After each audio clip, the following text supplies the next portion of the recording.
Thursday, Coffee with markz, July 17, 2025.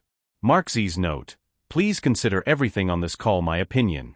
People who take notes don't capture everything, and it's best to watch the video to understand everything in context.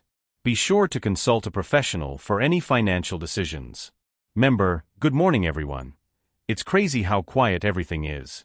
Member: it's time to finish this film and move on to the golden age. Any news, Mark?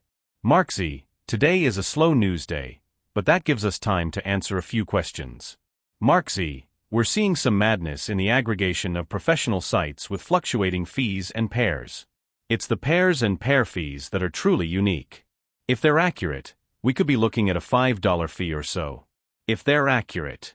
Member: what is a pairing fee? markz: pairing rates are when they're paired with another currency or stablecoin. In this pairing, they show a different rate, not exactly like the official websites. We were seeing rates between $1.70 and $5.60. Member: on the track, Trump said, August 1st, you're going to get a lot of payments. You're going to be very happy. If you're a citizen of this country, you're going to get a lot of money? What does he mean? markz: I hope he's talking about a reset.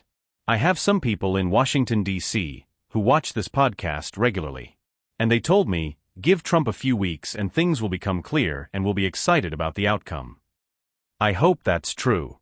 Member: everything quiet on the bond front again? Mod: it was a slow news day. No new updates on the bond front. markz: my contacts in Iraq believe they'll reach an agreement next Tuesday or Wednesday on a production cost of around $16, and they believe we'll get a new rate for the budget tables. That's promising. We'll see. They had those expectations before, but they're high again. Member: Iraq is definitely the boy who cried wolf. Member: the militiaman had great news last night.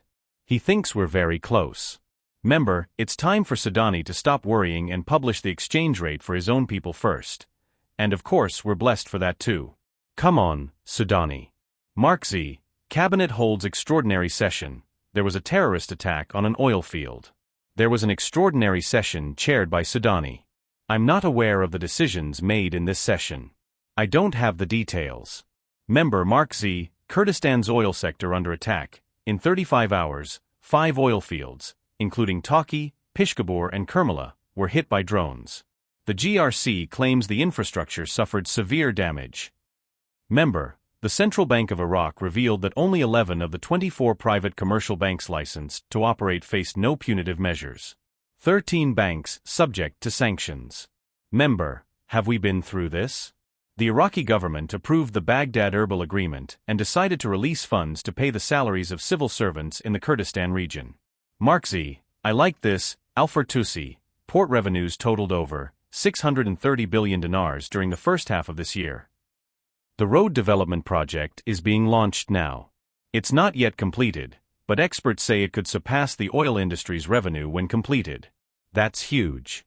Member: we know their goal is revalue and increase the purchasing power of the dinar. They have a checklist and are checking items as we watch. Member: my bank said it will close for a few days at the end of July. markz: why? They already did all the software updates last weekend.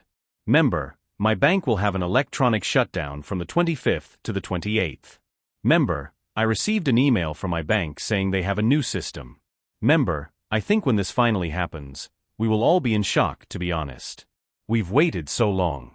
LOL. Member: I tell my children and friends that they don't have to believe me, but when it does happen, remember who told them it would happen and tell me I was right and not crazy. Member: I pray that this journey will come to an end so that prosperity will reign and bless the world. Member: have a wonderful day everyone. God bless you.